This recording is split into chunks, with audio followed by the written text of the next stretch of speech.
smooth. Alright, well, if you guys are already here, thanks for tuning in. We're going to be doing a little pre-game show before draft night starts. We are Phaetox and Epicadin from Team Auxiliary, and this is our little weekly exposition podcast that we do, so we call it the AUXposition. So thanks for tuning in tonight. We have a new patch to talk about, but there's nothing really in the patch to discuss. 4.8 didn't really have any changes. There's a couple, maybe like a few things here and there. Epic, if you want to start us off with that. The big change that was supposed to go through was the flash and stealth changes under turret aggro. Flashes and going stealth underneath the turret while you had aggro actually dropped aggro. So now, I mean, the change was supposed to be that it no longer drops aggro, but apparently some of the coding wasn't quite right, so they backburnered it, and hopefully it'll be ready for a future patch. Other than that, there was two big bug fixes. One was the one to Kha'Zix. It wasn't that big. It was the one that altered when you upgraded his leap, it added 2 seconds on his cooldown for some reason. And then the other upgrading an ability make it worse. The other bug fix was with Pantheon. When he landed from his ulti, you would be able to land his Aegis of Protection, or what's his W? His W. You'd be able to land his W before Pantheon actually before his W actually appeared, or before he actually appeared, you could land his W. And from what I've seen, there's actually some weird interaction with it. Like now, like he doesn't land, but the person he's targeting with W gets stunned, but he's not visible for like another second, and then he lands in the middle of Skyfall, and then he teleports on top of the person who he's trying to stun. It's really weird interaction, and they're trying to fix it, so hopefully they can get the visuals it really, working. Really hard and unpredictable, because normally you want to like CC him out of like and protect your carries and stuff like that, but now it's just like super awkward, because like I agree that it needed to be changed, like Pantheon skyfalling and then landing the stun before he even landed on the ground was a little cheesy. So I'm glad that they're trying to fix it. They just have to figure out how to do it properly, I suppose. The only other thing really worth mentioning in the patch, in my opinion, is the Soraka nerf. Yeah, Soraka gets a I think it's a pretty slight nerf for the most part. I don't think it's going to change very much. It'll probably drop her out of competitive play, because you know any slight nerf is just going to make anybody hesitant to play it. But we'll see.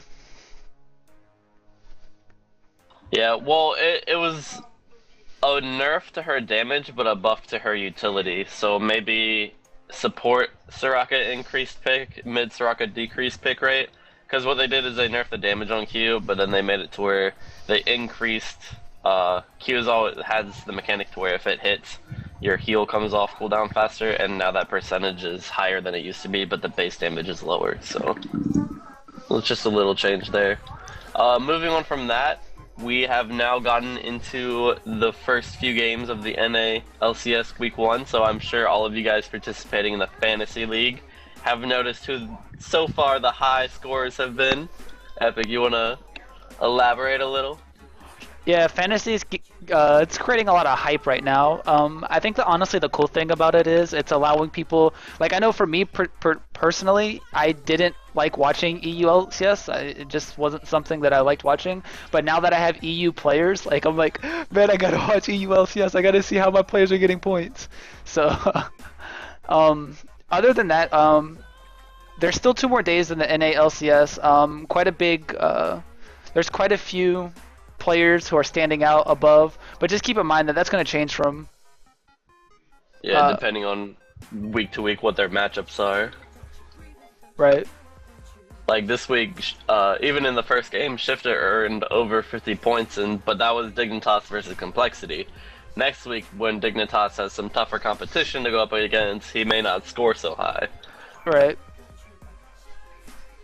So, do you want to give any little advice segment on drafting or switching out players week to week based on who they have for alts and stuff like that, or?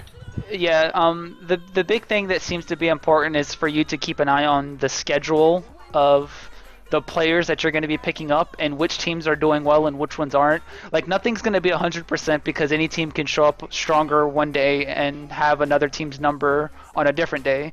But you can pretty much get a feel for how well they're going to do based on who they're playing. Like obviously, any team that gets to play against Complexity in NA is going to probably have a good game. So anytime if you can pick up one of the players from a team that's playing against that, you're probably going to get pretty decent points. Even if it's someone who you don't particularly think is that strong of a player, like Voyboy mid. Yeah, and of course, you don't always have to win to earn the points. As far as the player calculations are concerned in the Fantasy League, winning doesn't really add anything to it. It's just coincidental that usually when you win, you participate in more kills. But we've seen really good KDAs and point scoring coming out of people from losing teams still, so don't let that deter you from your prize players that you would really value. And especially some roles aren't as effective by the win bias either. Generally the high tier support players are gonna have really good KDAs for the most part, whether they're winning or losing. All right. Moving on. Alright, so yeah, moving on. Hope you guys have been having fun with that. Good luck in your little fantasy leagues. But moving on from that, what we mainly wanted to talk about this week was not necessarily a tutorial on how to construct a team comp, but a little mini tutorial on how to recognize the strengths of your team comp. Because you don't always want to blind build a team comp around one objective and then have lots of counters and weak points and not be able to execute it properly. You want to have a little bit of everything as much as you can. Obviously, you're going to have certain things in your team comp that you're better at doing with the champions you pick than others. So, but we want to advise you guys, especially this will help a lot in solo queue, when everyone just picks lane counters and then your team meshes together and you got to figure out, okay, well, what is our team good at doing? What is our team bad at doing? What should we focus on? What's our objectives? Stuff like that. So that being said, there's a couple we'll go over the different types of team strengths, and then after that we'll give you some example picks. Here are some common champions you'll see picked in solo queue that will red flag that your team comp is good at doing these things. Obviously, if you have a Nidalee or a Ziggs on your team, then you have a lot of poke, so you can focus on sieging. So that's one example. We'll go ahead and start with that. Chris, if you want to talk about poke comps a little bit. Alright, so basically your poke comp is going to be your type of comp that wants to avoid engages for the most part, unless from your poking, your long range abilities that you've been able to land, you can get the enemy low or you outnumber them because of a bad rotation or something like that. And you basically want to set up shop underneath of a turret, any opportunity that you can get, so that you can, land that poke when you're forcing them to have to defend an objective. So poke comps are really, really strong, especially if you have the champions that sustain the poke, as well as you need the disengage to prevent them from hard engaging on your team. So those are the two key components to having a good poke comp, is the champions that can poke and siege, and then a champion that can disengage and prevent them from getting onto your team. So little red flags to recognize this would be, if you have a lot of healing in your comp, long range abilities that do a lot of damage. So if you have Ziggs, Nidalee, Jace, those are really good at de facto poking, and then you would have you have Nidalee heal, maybe something like Soraka and Nami that you can heal up your allies through the siege, stuff like that. It's really hard to run a poke comp without disengage though, like Epic said, so you want to make sure that, and almost every team comp has some form of disengage. It's just a matter of recognizing that you need to use it for that specific purpose. Not every Nami is going to save Tidal Wave to stop and engage, sometimes they'll just blow it randomly, and then that's in solo queue you got to be hey, we have a poke comp, let me poke. If they try to engage, use that to get them off of us, and most people would be okay, cool, I'll make sure to do that. I mean, depending on where you're at in solo queue, people may not be as agreeable, but one can hope, right? Sometimes all it takes is for you to bring it to their attention. A lot of times in solo queue, people just don't notice it. And so it's really important, and especially in solo queue, that you bring that to their attention. Alright, so moving on, obviously, we're gonna talk about a couple more little things. So, team fight comp, there's some teams that are really good at like 5v5 engages, and these teams generally have like a lot of AoE damage or AoE CC or hard engaged, and they can fight when they want to fight on your terms rather than on the enemy terms. So, Epic, what would be some good indicating champions that you have a good team comp like that? Anything with AoE CC or long range engage, like you have your Vi. It's really hard to stop a Vi from engaging. She lands ulti, it's gonna happen. You got Malphite, you have a Moo. These type of champions, like they hard engage the fight, and there's very little you can do to stop them from engaging on the fight. There's a lot more subtle ones, like you have your Lee Sin, you've got Morgana, Thresh, Blitzcrank. Like these are other champions that they stress like hard engaging the fight, but it's a little bit more subtle. It's not quite as well. I just got Malphite ulted, like fight's imminent. But right. These type of team comps, it's really important that you deny the vision and then you force the fight around objectives that you know that they can't contest 5v5 against you. So. And another, especially in solo queue, another little indicator that whether you have a team fight comp or not that would make you want to try a team fight comp or like play it out like that is if obviously they have a split pusher that no one's strong enough to defend against. You want to get the fight as soon as possible, or if they have better poke than you do and you guys don't have long range or a lot of healing or sustain to make it through that siege, then you want to start the fight out immediately rather than letting them poke you and then trying to fight, because that's not going to work out so well. So champions that are good at team fighting and have like short range and stuff like that, like Ryze is probably a really good example for team fighting. You want to make sure that you get in there, like high DPS, any type of hyper carry is really good in a team fight comp as well. So mentioning Ryze, actually, that segues us nicely into the next example. It's really important to realize when you have a late game or early game team comp, there's champions that scale better or worse as the game goes on. So depending on who is on your team, you may want to try to wrap the game up sooner or stall it out, you know, just defend and turtle until you're strong enough to outscale them. So like Ryze is a good example of someone who scales really well into the late game and you want to protect early game. There's some other good examples like Jax and Epic if you want to pick up from here. Yeah, I mean there's other champions too, like Vayne, Tristana, Kog'Maw. You said Ryze and Jax. These types of champions, like basically your objective is just to stall the game and try not to fall behind too early game. Like it's fine if you fall behind, just know that that team's designed to play from behind until you hit that late game. Like comebacks are easy and very likely if you can just make it to that 30-35 minute mark, because you know that you're going to have superior damage in team fights. So yeah, so if you see these champions on your team, you know, if you're playing Jax top or something like that, you don't have to like go super ham early trying to get like first blood and stuff like that. You just want to play safe so that you don't risk anything, you don't fall behind early, go well into the late game. Same thing with Ryze, stuff like that. Or if you're a jungler and you see that you have laners that are weak early but scale well, like Kassadin or something like that, then try to pay a little extra attention to them. Make sure they don't get stomped too hard in lane, because that could obviously cause you some troubles in the mid game. You want to be able to let them scale. All right, and then of course, yeah, on the opposite side of that, we have the early game comps. They're a little bit harder to just like pinpoint and see like the obviousness of it, but they're the types of comps that they press really hard early game. They want to collapse around objectives extremely early and deny the possibility of making it past the 25-30 minute mark. They want to end the game as soon as possible.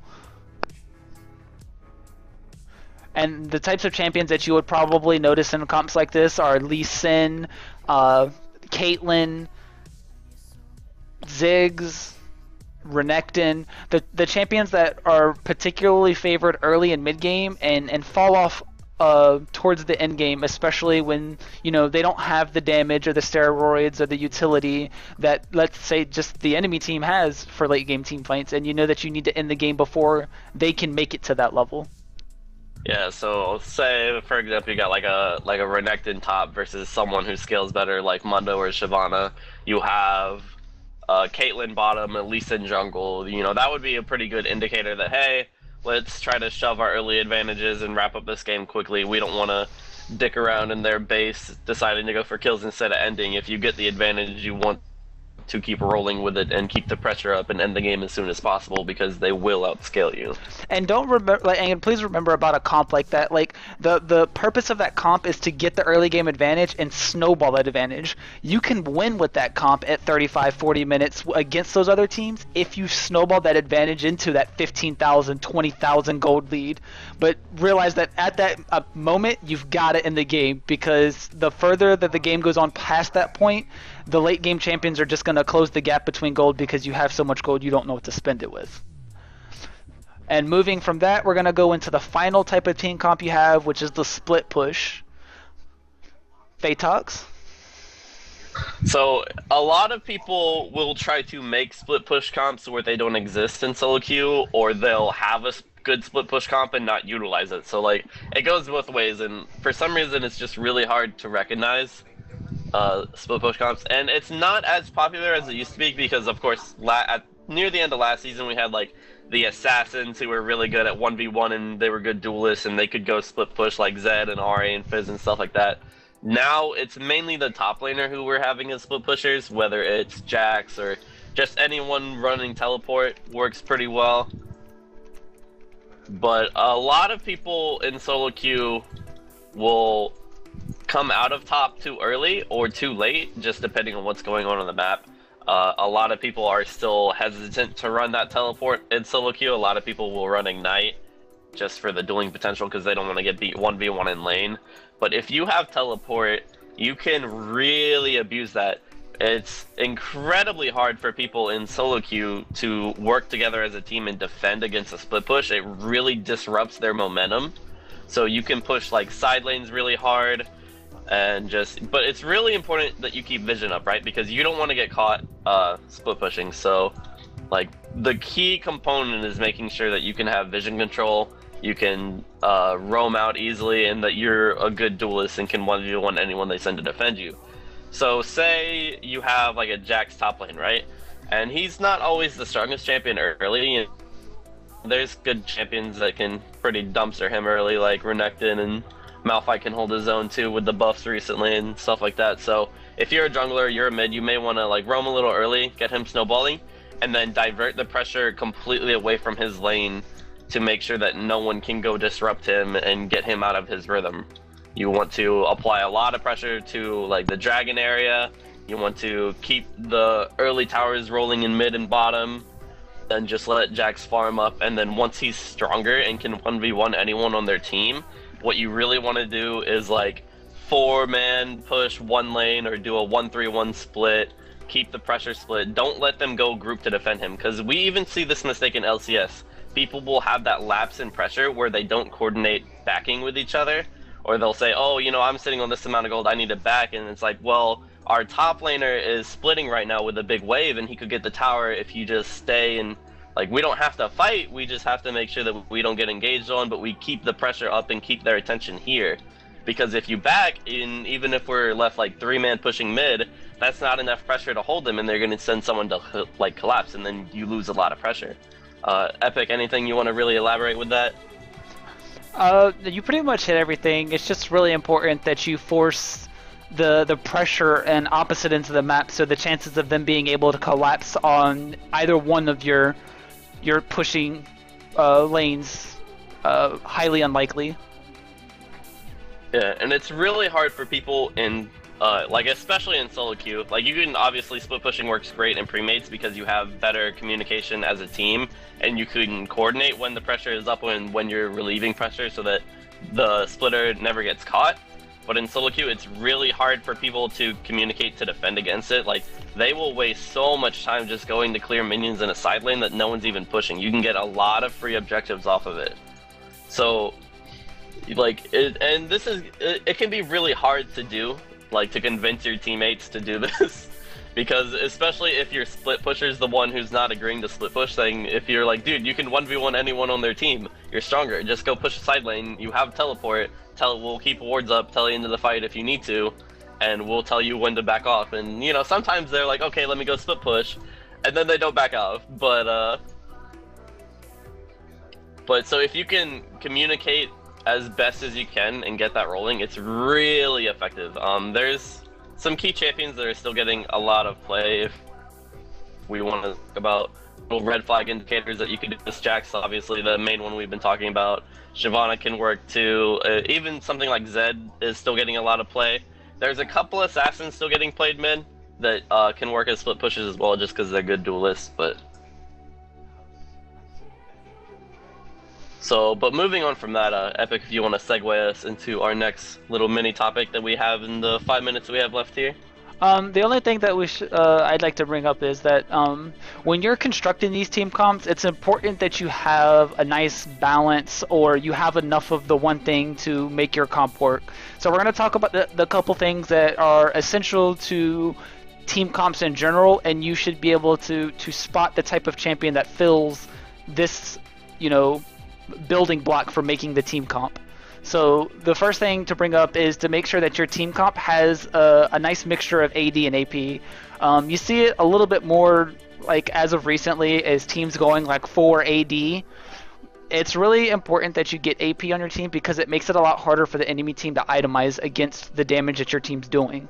So bringing a balance of AD and AP forces them to choose only being able to stop one source of damage in the mid game into the late game before they can start building the multiple forms of more defensive statistics. Mitigate 2 sources than one, and Blessed Riot has given us a gift in Season 4 with the supports now being able to build a lot of AP and scale well with their magic damage, like Karma and Annie and stuff like that can drastically help you guys. So like, even if you have like an AD mid laner and like a mixed damage top lane like Jax or Shyvana or something like that, even just adding that AP support can really help influence their item choices and item trapping and things like that.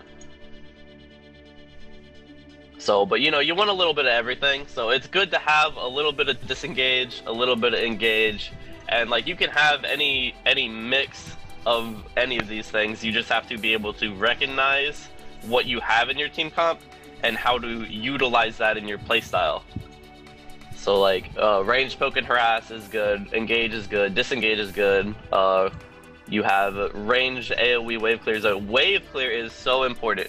You cannot turtle a game out and scale without wave clear. So if you pick a bunch of late game champions, you need to make sure that you have good wave clear. You want things like Ziggs, you want things like AD carries like Sivir who can instantly clear waves, stuff like that, because I mean without wave clear you can't push either. So if you have a poke comp and you're running things like Nidalee and a healer maybe in Soraka support or something like that, you want a long range ADC. You don't want Vayne or someone who has really short auto attack and can't hit the tower safely. You want someone like Caitlyn or Varus who can really stay far away and get that poke out and hit the damage on the tower safely and be able to disengage safely. So there's a lot of things you want to pay attention to. Maybe in solo queue, if you have 3 champions already locked in, you can recognize the strengths, say, oh, these champs are really good at this. I need to pick something to make sure that either they have a chance to scale, they can do their job safely, or I can do my job to complement what they're already doing. It also gives you the opportunity to see where you have opportunities at, so that you can build upon something that you're particularly lacking,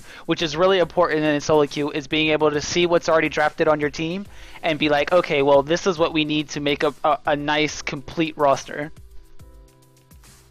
Yeah, you always want to have someone who can frontline, someone who can tank. Utility's really strong in the current meta. There's so many shields and heals coming out.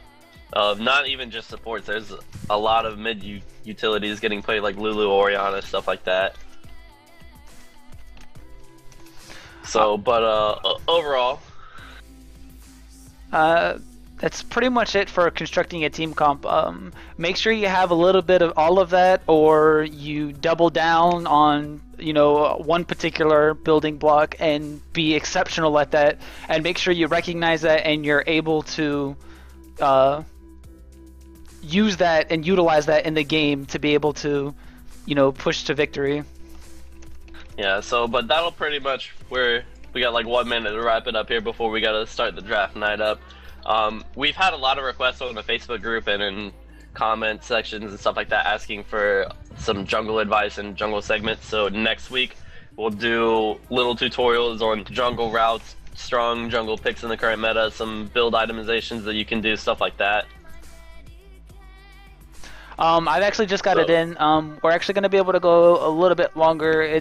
They've got a lot of people, so they're drafting extra teams, and so we got a little bit of extra time. Ooh.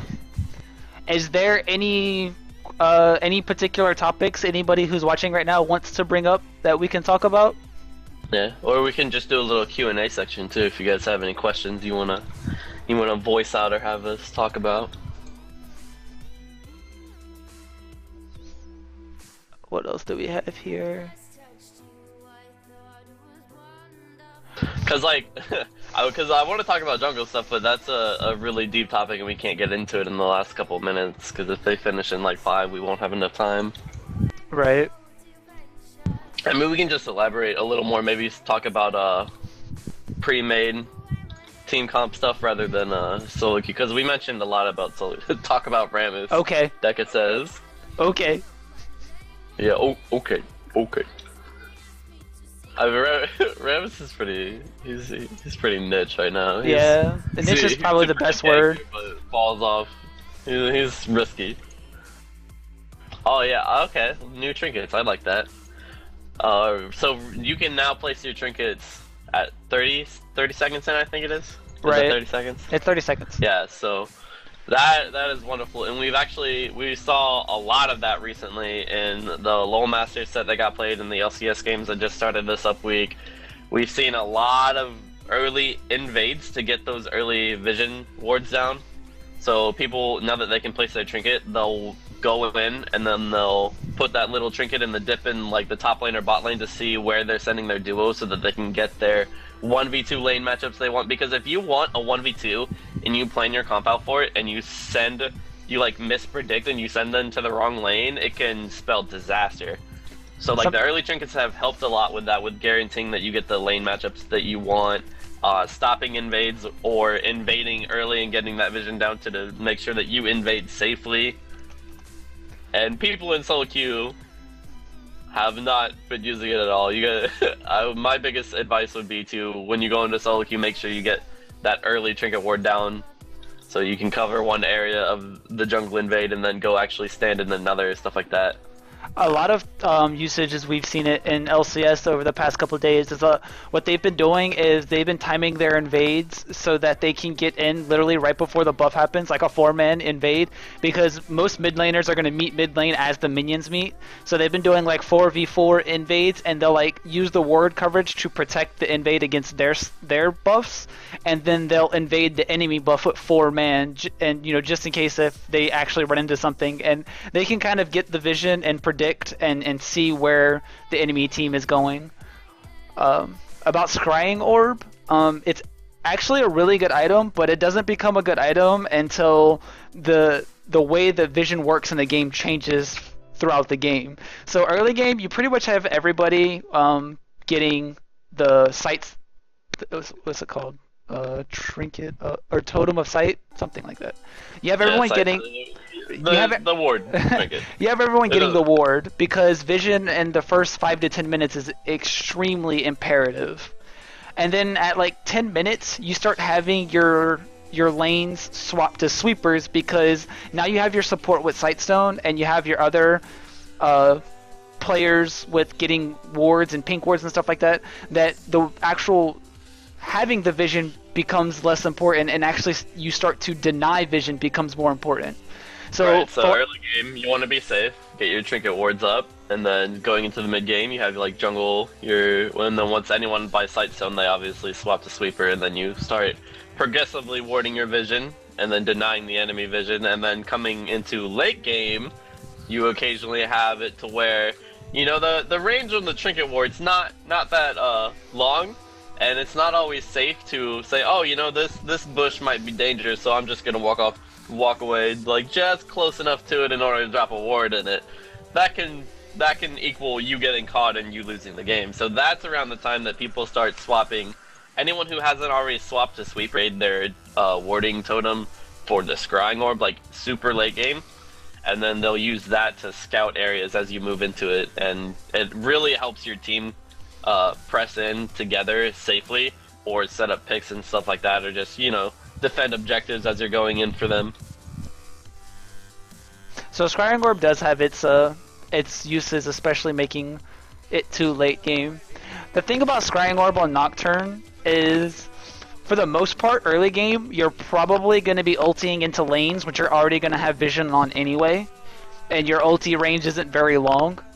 Come mid game and late game, ideally you'll want to be ulting while you're split pushing, which you're not going to need Scrying Orbs because you're going to have vision on it anyway. So if you appropriately use vision, or warding vision I should say, and you know, minion vision and stuff like that, you shouldn't need Scrying Orb on him. Versus like late game, I would get on it just the same way you would with anybody else, but as far as using it on him throughout the game, there's still a long part of the game where denying vision is much more important than gaining vision. Yeah. And a lot of people think that Scrying Orb isn't good just because they don't see it in competitive a lot, but that's because like 90% of competitive games don't go that long to where people would get Scrying Orb. And in fact, a lot of the competitive games that we have seen go past like the 45-minute mark to like 50 minutes, stuff like that, they do buy Scrying Orb. The 80 carries will swap to it, stuff like that, but like most of the time, you know, our games are tending to end in like 30-35 minutes, so we never get the opportunity to see people buy Scrying Orb. So people just think, oh, it has no use, it's bad, and you know, that's not true. You know, it's just different situations. Like Epic said earlier, you have that transition to where you originally, your objective at the start of the game is to get defensive vision up, and then you want to get aggressive vision, and then you want to deny enemy vision, and then you just want complete vision control, dominance, and that's what really helps you set up those picks, and picks are obviously the fastest way to close out a game. Any other questions? Some good questions here, though. Yeah. Thanks for the input, guys. Helping us, I think the teams are almost done. Looks like they might have made a little extra one. They had a lot of people tonight. Indeed. Which Probably is good. Restructuring the brackets. Yeah, that's good. Yeah, they've got a lot of people. Just sometimes for the admin, it's like, alright, we got a full 8-team bracket, beautiful, it looks nice, and then you get some more people come in, you have like awkward Team 9 and Team 10, and they're like, oh, well, hold on, we gotta figure out how to structure this now.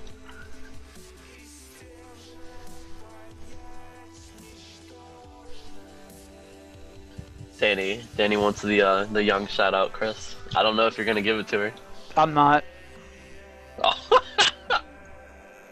Danny's not my friend anymore. Rip in peace. I mean, we can go back to the. I think there are a couple little other changes in the 4.8 that we didn't mention, but nothing too significant. But I mean, we can talk about them. Actually, that's brought up. It was just brought up in Twitch to talk about coaching. Okay. Phaetox is the head coach for Dwy, so you can segue us. Okay. Yeah. So I am the head coach of Dwy Gaming, and I main mid lane. Epic is the jungler for my team. He is Diamond right now, so he also will occasionally help me with coaching sessions. If you guys need any coaching or want like builds to help you out or repositories or anything like that, if you want references for your mastery pages, runes, if you want us to go over your demo, how come you use the word repository? Give you advice. Okay, so like a build, you can make builds and then you can make repositories. What repositories are like not necessarily like guides, but it's just terminology in the guide making community to where it's not like, hey, this isn't like a guide for everyone. I make this a repository for a coaching session for this one player to use as reference. It's like, so it's like backup archive stuff.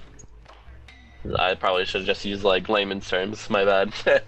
So, but anyway, so if you guys want us to like spectate your games and give you notes, or if you want to send us in demos, anything like that, you can contact, you can message me in raid call, you can tag me on the Facebook. We have like 3 Facebook groups that you guys can post in. If you post anything asking about coaching, we will get back to you very quickly on that. I usually get, like, if anyone sees anything about coaching, they will normally just tag me in the post, and then I'll storm in and come help you.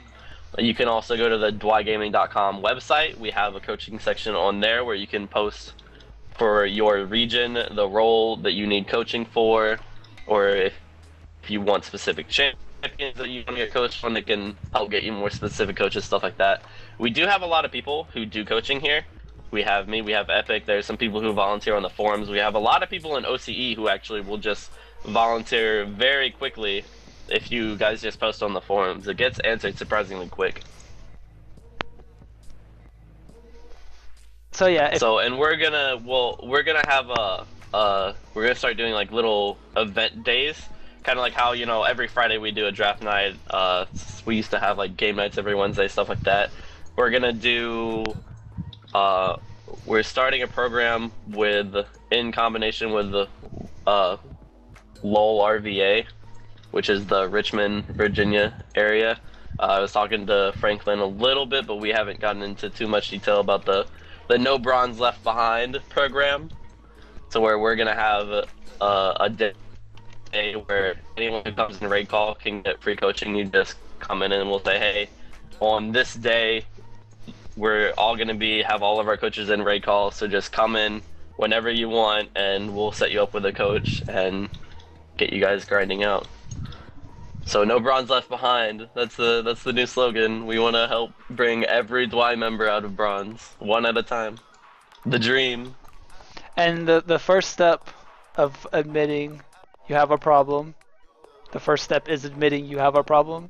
So a lot of people like come to the realization that they don't realize that they can get better easily by asking questions. So don't feel, I guess, embarrassed or shy, introvert, any of that stuff. Like, if you want to get better, there's people here who can help you get better. So yeah, and like everyone always has room to improve. Like, even if you're like plat and diamond, like, you know, I'm not faker, you know, like, there's always room to improve. So even if you feel confident, like, it can never hurt, you know, just coming in and like double checking with someone else, like, hey, this is the mastery page that I use and I like it for this champion. What are your thoughts? Like, what do you use? I want to like double check, compare, contrast what we have, maybe help each other out, stuff like that.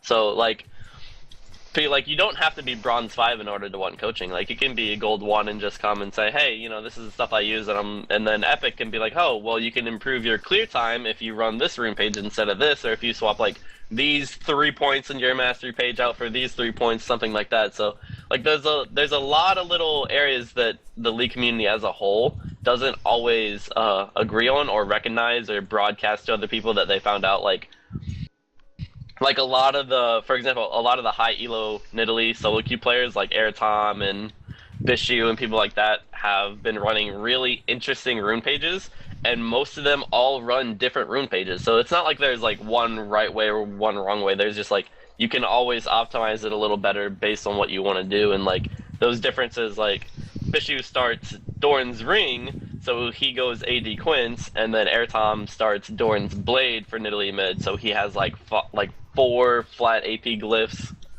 to like add a little extra healing in there and stuff like that. So like there's a lot of little intricacies that you may think like, oh, you know, I have a perfect AD carry page or a perfect jungling page, and then as each patch comes out, a lot of changes happen and they can alter that. So like it's always good to double, even if you think, you know, like, I'm good, I don't need coaching, it's always good to come in and just like double check, you know, ask opinions, see what everyone else is doing just out of curiosity. It'll definitely help you guys get better. And of course, if you guys were looking for demos to review, we're going to be doing the jungle section like we talked about next week, where we're going to be going over a lot of jungle routes and good picks and stuff like that. I have a couple clips that I'm probably going to not use next week, but I'm going to make a little side video and I'll post it on the Facebook with how to keep pressure up in solo queue. I have a couple good videos for that tonight. But I'll probably end up uploading those like Tuesday or Wednesday on the Facebook group, so keep an eye out for that. We'll try to do little tutorial videos. A really important thing to realize is about the mechanics topic. Like, mechanics are really important, but you don't start to see like significant mechanical differences until you hit diamond and higher.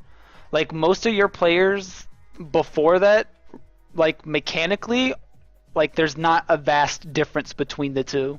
A lot of like plays are being able to capitalize on the opponent making a bigger mistake than you. I mean, and that happens all the way up until challengers capitalizing on mistakes. But from like the mechanical outplays, it's a lot less prevalent until you get to that point. Yeah, like most of the differences between like anywhere from like gold 2 to like plat 1, most of the differences in the players there is just game knowledge and decision making rather than actual like mechanical skill level of like intricate play style. It's like rather than like it's like everyone, you know, once you get like high gold, like you're decently good at last hitting, you know, you're good at team fighting mechanics, stuff like that. It's just like decision making, map awareness, game knowledge, saying, oh, I know that he's doing this because I recognize this pattern, and like because I've played this champion before, I know exactly what he's doing, so I can counterplay. It's just like applying game knowledge more properly than it is like mechanical. And like it's harder to teach mechanics than it is to teach like strategy and stuff like that, because mechanics is just something you have to practice, you have to get down that muscle memory, stuff like that. So I mean, we can help you coaching wise for your mechanics, but mainly what we focus on in our coaching sessions and Dwight here is strategy, game knowledge, decision making, recognition of objectives, stuff like that. Yeah, a lot of stuff that happens before you even step foot on the rift. Yeah, and you would be actually really surprised at how important those are, because you can have like bronze 5 mechanics and make it straight into gold solely based on like game knowledge, decision making, and like play calling and stuff like that. Like you don't have to have like really high mechanics to get in like decent elo. Cause like, and there's a lot of people who have good mechanics, and just because they lack in those other departments, they can't get out of low elo. Like we have played over the course of like our team history and like playing with friends, we generally have this pattern of stumbling upon bronze players, and then after like 6 months of playing with us, they get into gold. Like when we play normals with our friends, like we are constantly teaching like strategy and play calling and decision making and stuff like that. So like there's a lot of like the burden of knowledge in this game is really big now because of how many champions are out and how often the patches are coming out now, and just like the changes in the meta and stuff like that. So like if you learn those intricacies, it can catapult you from where you are into higher elo.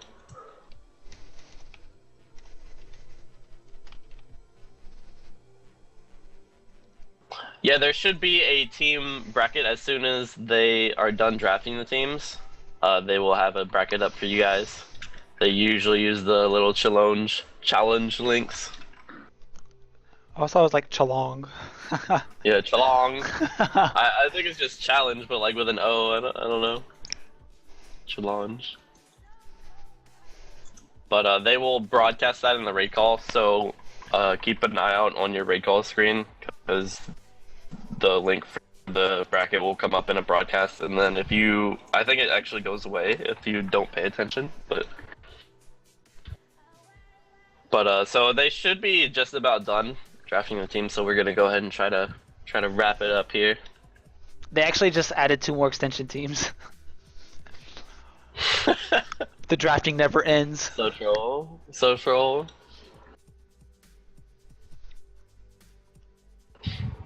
Well, I don't think we can accurately predict how much longer they're gonna take, so I don't want to get into like a topic and like half dip into it with you guys. I don't want to leave you hanging, so we're probably just gonna wrap it up here, transition to like a little music segue, and let Decavolti make sure that, because he's actually gonna be streaming, so we're about to transfer the stream over, and we want to make sure that there's no technical problems there, and that they can start the stream and the games for you guys as soon as they're done drafting the teams.